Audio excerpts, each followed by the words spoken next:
Hello students, स्वागत है आप सभी का इस दूसरी क्लास में, जिसमें हम सोल्व कर रहे हैं आवर्त बीजी पादपों के जो लिंगी जनन है उस रिलेटेड इंपॉर्टेंट क्वेश्चंस। और ये सारे वो क्वेश्चंस है जो लास्ट ईयर अलग अलग एग्जामों में आए हुए हैं, किसी न किसी एग्जाम के अंदर ही आए हुए हैं।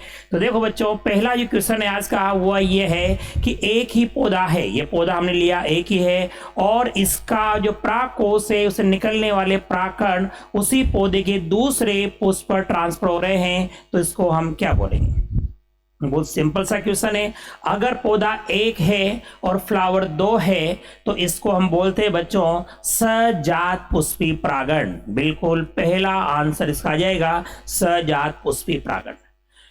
नेक्स्ट क्वेश्चन है वायु परागित फूल है, मतलब जिसमें परागण की जो क्रिया है वो किसके द्वारा हो रही है बच्चों? हवा के द्वारा हो रही है, वायु के द्वारा हो रही है। तो ऐसे जो फ्लावर है उनमें क्या विशेषताएं मिलेगी? वो छोटे होंगे, जी हाँ बिल्कुल छोटे होंगे, तभी तो हवा में उड़ के जाएंगे। वो बहुत संख्या में और सूखे परागकणों को उत्पन्न करते हैं। बिल्कुल सही आंसर बच्चों, उनको बहुत ज्यादा संख्या में परागकण उत्पन्न करने पड़ते हैं, क्योंकि हवा के द्वारा परागकण सही जगह पर पहुंचे इसकी संभावना बहुत कम होती है, इसलिए पहले से बहुत ज्यादा संख्या में परागकण उत्पन्न किए जाते हैं। तो पहला ही आंसर इसका बिल्कुल सही है।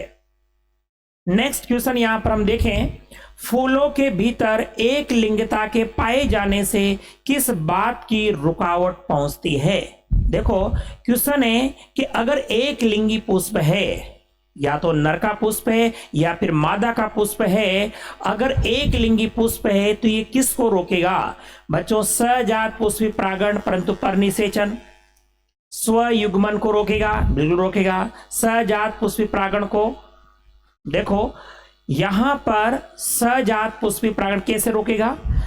स्वयुग्मन को, किंतु सजात पुष्पी परागण को नहीं। ये आंसर आएगा अगर पुष्प एक लिंगी है। कैसा है मेरे बच्चों? पुष्प एक लिंगी है तो इसमें स्वयुग्मन तो नहीं हो सकता, लेकिन यहां पर क्या हो सकता है? सजात पुष्पी परागण हो सकता है, सजात पुष्पी हो सकता है, इसको नहीं रोक सकता है। नेक्स्ट क्वेश्चन देखो, निम्नलिखित में से कौन सा एक भाग एंजाइम क्रिया के लिए प्रतिरोधी होता है? बहुत अच्छा क्वेश्चन है, प्यारा सा क्वेश्चन है। कौन सा एक भाग है जो एंजाइम क्रिया के लिए प्रतिरोधी होता है? तो यहां पर आपको बता दिया जाए बच्चों, ऑप्शन नंबर 1 में है पराग का बाह्य चोल। बिल्कुल सही आंसर है। पराग का जो बाह्य चोल होता है वो ऐसे कठोरतम पदार्थ का बना होता है जिस पर एंजाइम भी अपनी क्रिया करने से डरता है एक बार, और वो है स्पोरोपोलिनिन। तो स्पोरोपोलिनिन से बना होता है कौन? परागकण का बाह्य चोल। नेक्स्ट क्वेश्चन देखें, अगला जो क्वेश्चन आ रहा है आपके सामने वो क्या है? पादप संरचनाओं के निम्नलिखित जोड़ों में से किस एक में गुणसूत्रों की संख्या अगुणित होती है? अच्छा क्वेश्चन है। किसके अंदर परागकण जो है, सॉरी जो गुणसूत्र है वो अगुणित होंगे? और ये सारी जो ऑप्शन से अपने एक बार चेक करने पड़ेंगे। देखो मैं आपको ये डायग्राम बना के समझा रहा हूं। ये मेरे पास एक डायग्राम है बच्चों, भ्रूणकोश का डायग्राम है। और इस भ्रूणकोश में हम समझें कि यहां पर ये दो सहायक कोशिकाएं हैं, ये अंड कोशिकाएं हैं जो अगुणित होती है। ये केंद्रीय कोशिका में दो ध्रुवीय केंद्रक हो गए, और यहां पर ये प्रतिव्यासांत कोशिकाएं होगी। और ये मैं बाहर की ओर यहां पर ले लेता हूं, ये बीजांडकाय हो गया। अब मेरे से पूछा क्या गया है बच्चों कि अगुणित कौन है? चलो चलते हैं, चेक करते हैं। बीजांडकाय नहीं साहब, बीजांडकाय द्विगुणित होता है, नहीं आ सकता। अंड केंद्रक बिल्कुल हो सकता है। द्वितीय केंद्रक, द्वितीय केंद्रक से दोनों मिलकर के बनाएंगे तो ये तो 2n हो जाएगा, ये भी नहीं आ सकता आंसर। गुरु बीजाणु मात्र कोशिका नहीं हो सकता। अंड कोशिका हो सकती है, प्रतिव्यासांत कोशिका बिल्कुल हो सकती है। 201% आंसर यही जाएगा कि अंड कोशिका और प्रतिव्यासांत कोशिका दोनों ही क्या होती है बच्चों? अगुणित होती है। नेक्स्ट क्वेश्चन, एंजियोस्पर्म जो पादप है, कौन से पादप? एंजियोस्पर्म यानी आवृत बीजी पादप।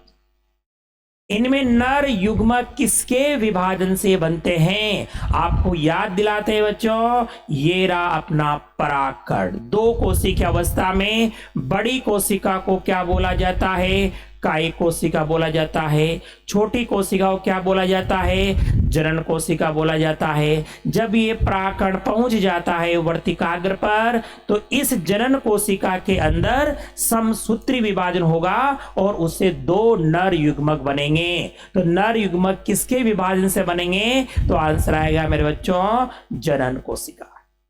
समझ में आ रहा है आपके? जनन कोशिका से क्या बनेंगे? दो नर युग्मक बनेंगे। अगला क्वेश्चन बहुत इजी क्वेश्चन आ रहा है आपके लिए। द्विबीजपत्री पौधों के सामान्य भ्रूणकोश में केंद्रकों की व्यवस्था क्या है? ये रहा आपका भ्रूणकोश। इसमें ये रही प्रतिव्यासांत कोशिकाएं, ये रहे दो ध्रुवीय केंद्रक और ये दो सहायक कोशिकाएं और एक अंड कोशिका।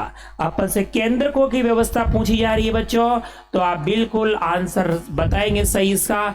3 केंद्रक यहाँ हैं, 2 केंद्रक यहाँ हैं, 3 यहाँ हैं, 3 + 2 + 3 आंसर हो गया सेकंड। कोई डाउट? किसी भी तरह का डाउट किसी के? नेक्स्ट, एक धान दाने में भ्रूण का एकल बीज पत्र किसका प्रतिदर्श है? धान दाना मतलब जैसे मान लो अपन यहां धान समझ रहे हैं, चावल, एक बीजपत्री। तो एक बीजपत्री के दाने हैं, जो बीज है उसके अंदर बीज पत्र को क्या कहा जाता है बच्चों? उसको हम बोलते हैं स्कूटेलम। क्या बोलते हैं? स्कूटेलम। आपको याद होगा जब हम घास का भ्रूण या घास का जो भ्रूण उसका चित्र बनाते हैं इस तरह से, तो यही तो है वो एक बीज पत्र जिसको हम स्कूटेलम बोलते हैं। याद है? नेक्स्ट, भ्रूणकोश की किस कोशिका में से होकर पराग नलिका भ्रूणकोश के भीतर प्रवेश करती है? हाँ जी, ये रहा आपका भ्रूणकोश, ये रही आपकी सहायक कोशिका है, ये रही अंड कोशिका। जब पराग नलिका आती है तो सहायक कोशिका में होकर प्रवेश करती है, तो अपहासित सहायक कोशिका आंसर आएगा। नेक्स्ट, अपस्थानिक भ्रूणता कहे जाने वाले एक असंगजन प्रारूप से भ्रूण सीधे किससे परिवर्तित होते हैं? तो बच्चों, अपस्थानिक भ्रूणता जब होती है तो इसमें भ्रूण किससे विकसित होते हैं? आपको बताते हैं कि जैसे ये यहां पर ये बीजांड है बच्चों, ये बीजांड है। क्या ये बीजांड है। इस बीजांड के अंदर ये है बीजांड काय, ये है अध्यावरण। तो इस अध्यावरण की कोशिकाओं से और इस बीजांड काय की कोशिकाओं से भ्रूण का निर्माण होता है। यह आंसर इसका आ जाएगा बिल्कुल। नेक्स्ट क्वेश्चन देखो, जब किसी द्विगुणित मादा पौधे का, अच्छा क्वेश्चन है, जब किसी द्विगुणित मादा पौधे का, यानी कि अपन ने जो मादा पौधा लिया है बच्चों, ये मादा पौधा है जो है द्विगुणित। मतलब कहने का मतलब ये हुआ, यहां जो अंडाणु बनने वाला है वो N होगा। इसका चतुर्गुणित पौधे के साथ संकरण करवाया जाता है। नर पादप कैसा है? नर पौधा कैसा है मेरे बच्चों? चतुर्गुणित है। कैसा है? चतुर्गुणित है। उससे बनने वाले बीज में भ्रूणपोष कैसा होगा? हाँ जी, भ्रूणपोष की बात की जा रही है यहाँ पर। तो देखो, इधर से जो नर युग्मक बनेंगे वो नर युग्मक तो कैसे बनने वाले हैं? 2N बनेंगे। कैसे बनेंगे? 2N। और यहां पर ये जो द्वितीय केंद्रक है बच्चों, तो ये N और N होंगे, तो ये 2N तो द्वितीय केंद्रक हो गया और 2N ही नर युग्मक हो गया, तो ये हो गया 4N। अच्छा क्वेश्चन है, अच्छा क्वेश्चन है। किसी के अगर वो डाउट है तो आप लोग कमेंट जरूर करना, उसको जरूर रिप्लाई दिया जाएगा। ठीक है भाई। आवृत बीजी पादपों में पराग नलिका नर युग्मकों को मुक्त किसमें करती है?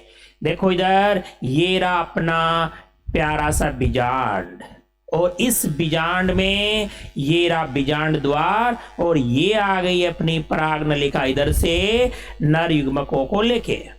ये रहा अपना यहाँ दो सहायक कोशिकाएं, एक अंड कोशिका। तो ये पराग नलिका इन नरयुग्मक को कहाँ ड्रॉप करेगी? इस सहायक कोशिका के अंदर ड्रॉप करेगी। तो आंसर होगा सहायक कोशिका।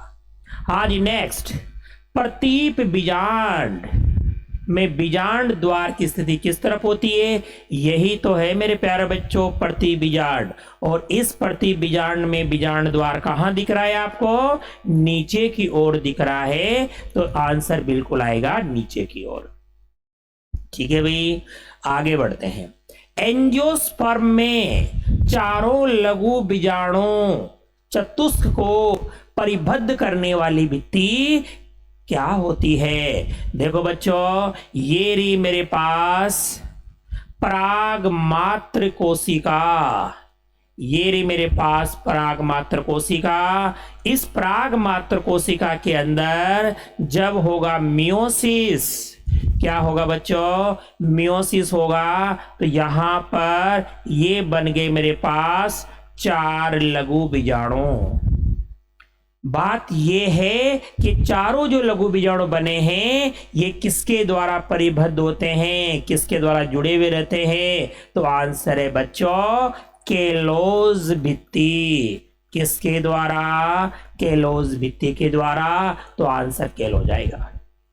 नेक्स्ट, वायु परागण किस पादप में पाया जाता है?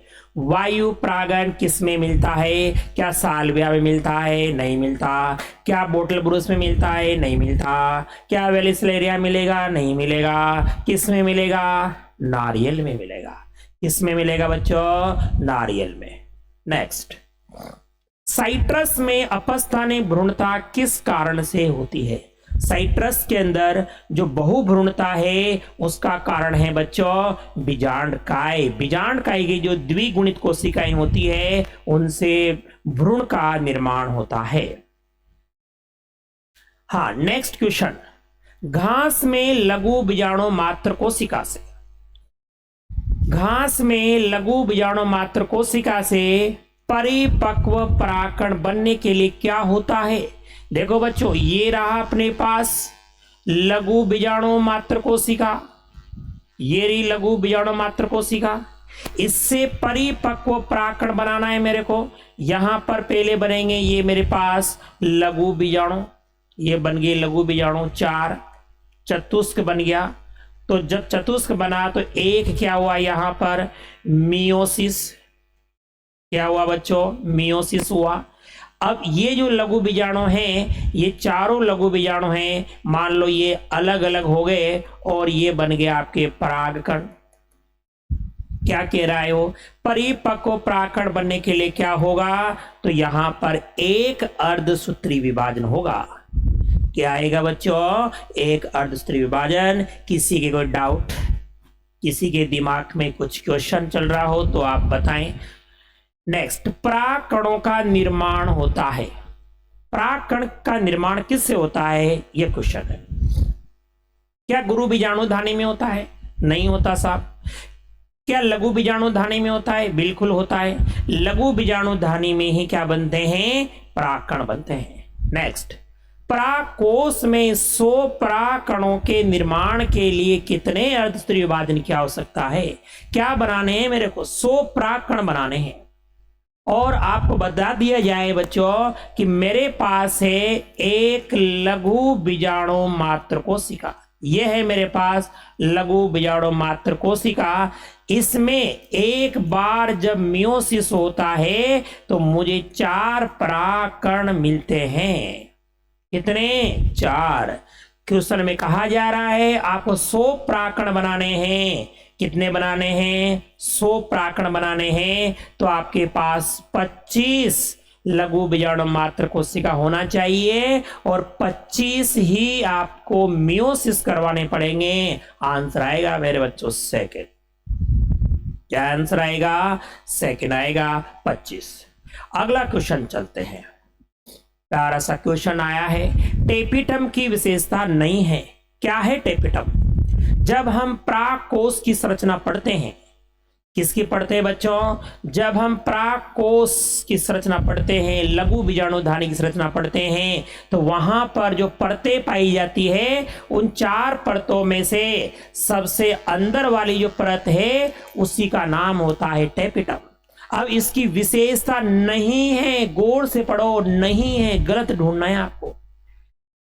ये विकासशील प्राकणों को पोषण देती है, बिल्कुल देती है साहब, 100% देती है, कोई डाउट ही नहीं इसमें। तो यह लघु बीजाणुधानी की सबसे आंतरिक परत है, बिल्कुल है साहब, इसमें भी कोई डाउट नहीं है मुझे। इसकी कोशिकाओं में 1 से अधिक केंद्रक होते हैं, बिल्कुल होते हैं, पॉलीप्लोइडी मिलती है साहब। ये प्राक कोश के स्फुटन में मदद करती है। अरे क्या हो गया भाई, कब से ये प्राक कोश स्फुटन में मदद करने लग गई? अगर ये मदद करेगी तो बेचारी जो एंडोथीसियम वो क्या करेगी? तो इसलिए ये गलत है। नेक्स्ट, नर युग्मकोद्भिद मेल गैमेटोफाइट का प्रतिनिधित्व कौन करता है? मेल गैमेटोफाइट का रिप्रेजेंटेशन कौन करेगा बच्चों?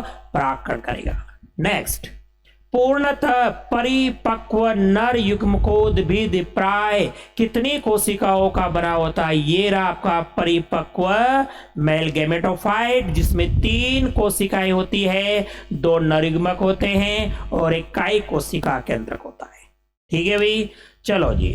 पुष्पीय पौधों में नर युग्मक किसके विभाजन से बनते हैं? क्वेश्चन रिपीट हुआ है बच्चों। यहां पर ये रहा आपका परागकण, ये रही जनन कोशिका और ये रही कायिक कोशिका, और इस जनन कोशिका में विभाजन होने से ही नर युग्मक बनते हैं मेरे बच्चों। डाउट? चलो जी, अगला क्वेश्चन देखें अपन। भ्रूण कोश होता है, क्या होता है? भ्रूण कोश। भ्रूण कोश क्या होता है? भ्रूण कोश क्या होता है? भ्रूण कोश से बच्चों मादा युग्मकोद्भिद। क्या होता है? मादा युग्मकोद्भिद। ठीक है भाई, अगर हम यहां बात करें कि भ्रूण कोश क्या होता है, तो ये फीमेल गैमेटोफाइट है।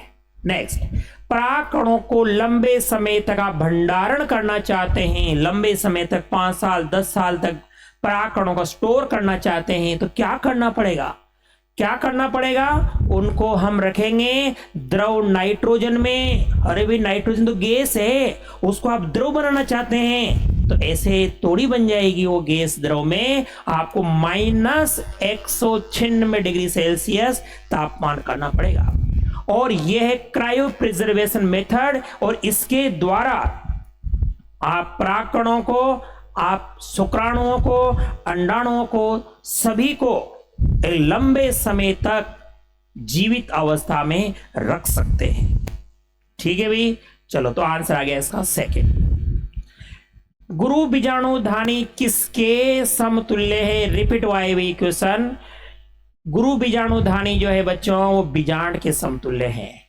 परिपक्व पोलीगोनम पादप है बच्चों, पोलीगोनम इस प्रकार के भ्रूणकोश में पाए जाते हैं। तो पोलीगोनम प्रकार का जो भ्रूणकोश होता है प्यारे बच्चों, इसमें 7 कोशिकाएं और 8 केंद्रक मिलते हैं। पहला ही आंसर आ जाए। अच्छा क्वेश्चन है, इंपॉर्टेंट क्वेश्चन है। नेक्स्ट, निम्न में से किसमें अनुन्मिल्ले प्रागणी पुष्प पाए जाते हैं? अनुन्मिल्ले प्रागणी पुष्प क्या होते हैं बच्चों? ऐसे पुष्प जो क्या होते हैं? बंद रहते हैं, क्लोज्ड रहते हैं, ओपन नहीं होते हैं, उनको अनुन्मिल्ले प्रागणी पुष्प कहते हैं। और वो मिलेगा आपको कोमेलिना के अंदर। किसमें मिलेगा बच्चों? कोमेलिना में। आगे बढ़ते हैं। मक्का के भुट्टे में पाई जाने वाली बाल समान संरचनाएं क्या होती है? मक्का का भुट्टा देखा, अभी तक आपने मक्का के भुट्टे को सिर्फ और सिर्फ खाने की नजर से देखा है बच्चों।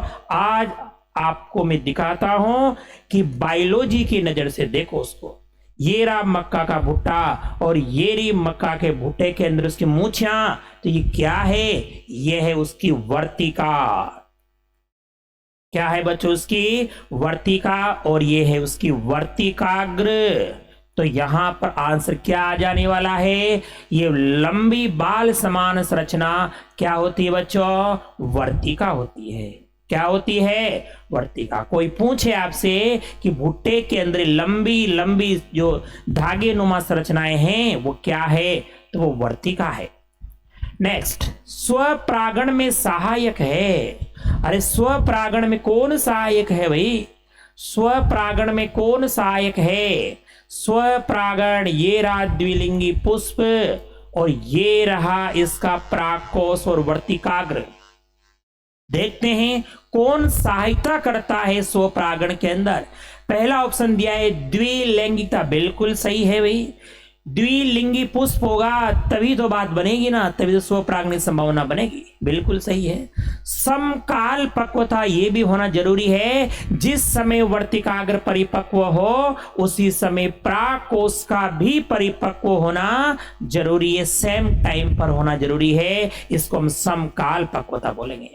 नेक्स्ट है अनुन्मिल्य प्रागता, बिल्कुल ये भी है, तो उपरोक्त सभी आंसर इसमें आएगा। ठीक है बच्चों। नेक्स्ट, बिना निषेचन फल का विकास कहलाता है। बिना निषेचन के ही अगर फल बन जाता है तो आपको पता है बच्चों, बिना निषेचन के फल बनेगा तो वो अनिषेक फलन है, वो पार्थेनो कार्पिक फलन है, पार्थेनो कार्पी होगा। और ऐसे जो फल बनते हैं क्या वो बीज रहित होते हैं? बिल्कुल बीज रहित होते हैं। अनिषेक फलन से जो फल बनते हैं वो बीज रहित होते हैं। आप मुझे इसका उदाहरण बताओगे बच्चों? केला है, अंगूर है, ये अनिषेक फल है जिनमें बीज नहीं बनता है और बिना निषेचन के फल का निर्माण हो जाता है। आगे बढ़ते हैं। त्रिक संलयन के फलस्वरूप विकसित होने वाला बीज का भाग। त्रिक संलयन या त्रिक संलयन, जब दोहरा निषेचन हम पढ़ते हैं तो दोहरा निषेचन में क्या क्या हुआ? क्या क्या हुआ भाई दोहरे निषेचन में? दोहरे निषेचन में हुआ युग्मक संलयन हुआ, और क्या हुआ? और त्रिक संलयन हुआ, और क्या हुआ? इस युग्मक संलयन से जाइगोट बना और जाइगोट से भविष्य में क्या बनेगा? भ्रूण बनेगा। त्रिक संलयन से क्या बना? PEN बना, प्राइमरी एंडोस्पर्म न्यूक्लियस बना, और इसी से भविष्य में क्या बनने वाला है? भ्रूणपोष बनने वाला है। चलो आंसर चेक करो। त्रिक संलयन के फलस्वरूप क्या विकसित होगा? क्या बीजांडकाय? नहीं होगा। बीजपत्र? नहीं होगा। आंसर आएगा भ्रूणपोष। किसी के डाउट? अरे बोलो भाई, नहीं है ना किसी के डाउट? अगर हो तो जरूर पूछेगा। नेक्स्ट, बहुभ्रूणता सामान्य किसमें मिलती है? बहुभ्रूणता सामान्यतः मिलती है बच्चों सिट्रस के अंदर। किसमें? सिट्रस में। इसमें आपको आम भी आंसर मिल सकता है, लेकिन नॉर्मली सिट्रस आंसर आता है। नारियल का पानी, इसका खाया जाने वाला भाग वानस्पतिक रूप से किसका प्रतिनिधित्व करता है? सॉरी, देखो बच्चों, छींक आना एक अनिच्छिक क्रिया है, इसको अपन रोक नहीं सकते है ना, तो छींक वीक तो आती रहती है। चलो आगे बढ़ते हैं। नारियल का पानी, किसका पानी? नारियल का पानी। और खाया जाने वाला भाग वानस्पतिक रूप से क्या है? तो बच्चों ये तो भ्रूणपोष हुआ कि नहीं हुआ? अरे बोलो भाई, भ्रूणपोष हुआ कि नहीं हुआ?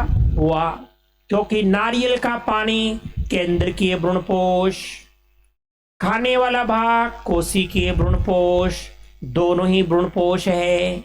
नेक्स्ट, सेब में, अरे वाह, एप्पल आ गया। एप्पल कौन आ गया? एप्पल। एप्पल में फल का खाने योग्य भाग क्या है? देखो बच्चों, एप्पल एक ऐसा फल है जो आवासी फल है। कैसा है बच्चों? आवासी फल है। क्यों कहते हैं इसको आवासी फल? क्योंकि ये ऐसा फल है जिसका निर्माण पुष्पासन से होता है। किससे होता है बच्चों? पुष्पासन से होता है। खाने वाला भाग भी इसका क्या होता है? पुष्पासन होता है तो सेब फल का खाद्य भाग, मांसल फल बीती गलत, मांसल पुष्पासन वेरी गुड। सही आंसर होगा मांसल पुष्पासन, आभासी फल है ये। ठीक है भाई, एक दो और उदाहरण बता दो आप आभासी फलों के। देखें, नाशपाती एक नहीं है, स्ट्रॉबेरी आभासी फल है। नेक्स्ट, मकरंद बनाने की आवश्यकता नहीं है। अरे भाई, मकरंद बनाने की आवश्यकता किनको नहीं है? मकरंद तो वो फ्लावर बनाते हैं जिनको किसको बुलाना है? कीटों को बुलाना है। लालच दिया जा रहा है कीटों को, लेकिन जिनको कीटों की जरूरत ही नहीं है तो फिर वो मकरंद क्यों बनाएंगे? वायु परागित पुष्प, वायु परागित जो पुष्प होते हैं उनको मकरंद बनाने की जरूरत नहीं है। निम्न में से कूट फल, अरे वे कूट का मतलब होता है आभासी।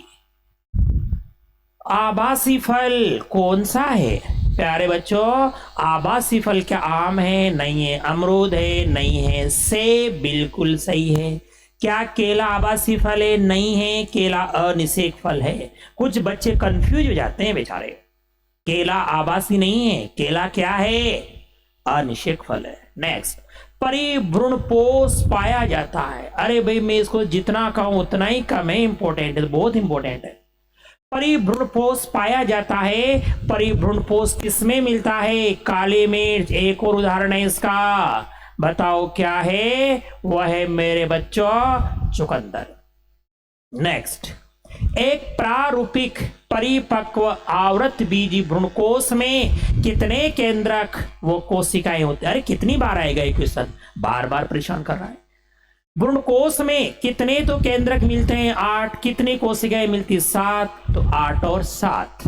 नेक्स्ट, द्विनिषेचन की खोज किसने करी थी? नवासिन ने करी थी। द्विनिषेचन किसका लक्षण है? अच्छा क्वेश्चन है। द्विनिषेचन किसका लक्षण है बच्चों? एंजियोस्पर्म का लक्षण है। और आगे चलो,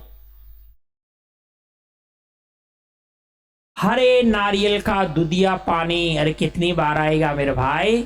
हरे नारियल का दूधिया पानी क्या है बताओ? यह है तरल एंडोस्पर्म। एंडोस्पर्म बोले तो भ्रूणपोष है कि नहीं है? नेक्स्ट, एंजियोस्पर्म पुष्पीय पौधों में भ्रूणपोष है। अरे कैसा है भ्रूणपोष? त्रिगुणित है। कैसा है? त्रिगुणित। अगर मैं यही क्वेश्चन आपको थोड़ा सा चेंज करके दे दो कि एंजियोस्पर्म की जगह मैंने दे दिया जिम्नोस्पर्म, क्या दे दिया बच्चों? जिम्नोस्पर्म दे दिया, और पूछा गया कि बताओ इसका भ्रूणपोष कैसा होगा, तो इसका भ्रूणपोष कैसा होता है? अरे कैसा होता है? अगुणित होता है, क्योंकि ये निषेचन से पहले ही बन जाता है। इसलिए यहां पर आंसर आता है जिम्नोस्पर्म के लिए अगुणित। जायांग में गुणसूत्रों की संख्या 12 है, तो भ्रूणपोष में इनकी संख्या क्या होगी? अब बच्चों यहां जायांग कहा जा रहा है, तो मैं यहां जायांग का मतलब निकालूंगा अंड कोशिका से। अगर मेरे पास अंड कोशिका के अंदर 12 गुणसूत्र है, तो आपको पता है भ्रूणपोष तो त्रिगुणित होगा, तो आंसर क्या आ जाएगा? 36 आ जाएगा। नेक्स्ट, प्राग नलिका का बीजांड द्वार से होकर प्रवेश क्या कहलाता है? बहुत इजी क्वेश्चन है मेरे बच्चों, पोरोगेमी कहलाता है। परिस्पर्म अवशेष है। परिस्पर्म किसका अवशेष है बताए भाई? परिस्पर्म अंडधानी का नहीं है, अध्यावरण का नहीं है, भ्रूणपोष का नहीं है, बीजांडकाय का बिल्कुल है। एलेरोन परत, अच्छा क्वेश्चन है। एलेरोन परत जो प्रोटीन प्रचुर है तथा कुछ फसलों में पाई जाती है, किसका भाग है? आपको बता दो बच्चों, जब हम चित्र बनाते हैं इस तरह से मक्का के बीज का, तो आपको याद दिला दे, इस तरह से डायग्राम बनता है और इस तरह से वहां पर एक परत बनाई जाती है जिसका नाम होता है एलेरोन परत। ये प्रोटीन की बनी होती है। ये किसका भाग है? यहां पर ये भ्रूणपोष होता है। क्या होता है बच्चों? भ्रूणपोष होता है। ठीक है। नेक्स्ट, कुछ मैचिंग वाले क्वेश्चन जरा देखते हैं। मैचिंग वाले क्वेश्चन बहुत इजी होते हैं भाई। निम्न कॉलम का मिलान करो। आओ भाई, बाहरी अध्यावरण टेस्टा हो गया, आंतरिक अध्यावरण टेगमन हो गया, अंडा से फल बनाएगा, बीजांड बीज बनाएगा। अरे इसमें तो कुछ करना ही नहीं है, तो आंसर क्या आ जाएगा? 1 2 3 4। कहां 1 2 3 4? ये रहा 1 2 3 4। नेक्स्ट अगला क्वेश्चन, चलो कॉलम मिलाना है। प्रतिव्यासांत कोशिकाएं, ये रहा डायग्राम में, फटाफट से डायग्राम बना देता हूं ताकि आंसर देना आसान रह जाएगा। प्रतिव्यासांत अगुणित है, मतलब यह 4 आएगा। केंद्रीय कोशिका में 2 द्वितीय केंद्रक है या 2 ध्रुवीय केंद्रक है, तो यह 2n आ जाएगा। एमएमसी माइक्रोस्पोर मदर सेल, और माइक्रोस्पोर मदर सेल क्या होती है बच्चों? 2n। तो मैं यहां पर केंद्रीय कोशिका में n+n करूंगा भाई, तो यहां पर 3 करेंगे, एमएमसी 2 करेंगे, और भ्रूणपोष कैसा हो जाएगा? त्रिगुणित हो जाएगा। तो 4 3 2 1, 4 3 2 1। दोबारा समझो, प्रतिव्यासांत कोशिका गुणित होती है, केंद्रीय कोशिका n+n है कि नहीं है? MMC microspore mother cell, MMC microspore mother cell है, तो ये भी द्विगुणित होती है, तो ये 2n आ जाएगा इसमें। और भ्रूणपोष कैसा होता है? त्रिगुणित, याद रह जाएगा। और नेक्स्ट क्वेश्चन, और ये रहा आज का अंतिम सवाल। पहला ऑप्शन पढ़ो, इसका क्या है? वायु प्रागण को क्या कहा जाता है? क्या वायु प्रागण को एनिमोफिली कहा जाता है? जल प्रागण को हाइड्रोफिली कहा जाता है, कीट प्रागण को एंटोफिली कहा जाता है, और पक्षी प्रागण को क्या कहा जाता है? ऑर्निथोफिली। दिमाग ही नहीं लगाना, 1 2 3 4 बोल दो, 1 2 3 4। और ये हो गए आपके पूरे 90 क्वेश्चन इस चैप्टर के। इसके बाद हम नेक्स्ट जो क्लास रहेगी, उस नेक्स्ट क्लास के अंदर नेक्स्ट चैप्टर क्वेश्चन लेके आने वाले हैं। इस चैप्टर के क्वेश्चंस अभी हम और करेंगे, जिसके अंदर ऐसे मैचिंग वाले क्वेश्चंस, इमेज बेस वाले क्वेश्चन करेंगे। लेकिन फिलहाल हम नेक्स्ट क्लास के अंदर एक नए चैप्टर्स को लेके आएंगे। जब तक के लिए बाय बाय, ठीक है, धन्यवाद।